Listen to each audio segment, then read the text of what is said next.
আসসালামু আলাইকুম। এখন জানিয়ে দিব দেশ বিদেশের আলোচিত সংবাদের শিরোনাম। এমন প্রস্তাব দিয়ে আন্তর্জাতিক অপরাধ আইন সংশোধন অধ্যাদেশ আগামীকাল উপদেষ্টা পরিষদের বৈঠকে তোলা হবে। এদিকে আসিফ নজরুলকে অতিরিক্ত ক্ষমতা দিয়ে অধ্যাদেশ জারি। আইন, বিচার ও সংসদ বিষয়ক মন্ত্রণালয় ছাড়াও সংসদ সচিবালয় পরিচালনার ক্ষেত্রে স্পিকারের প্রশাসনিক, আর্থিক ও অন্যান্য দায়িত্ব এখন থেকে পালন করবেন উপদেষ্টা আসিফ নজরুল। এ বিষয়ে অধ্যাদেশ জারি করেছে রাষ্ট্রপতি।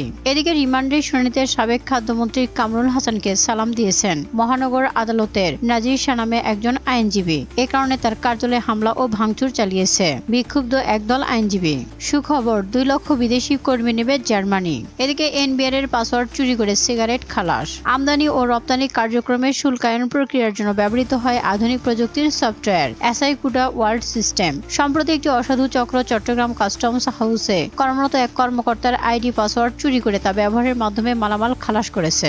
ইউরোপীয় ইউনিয়ন ও যুক্তরাজ্যের নতুন নিষেধাজ্ঞা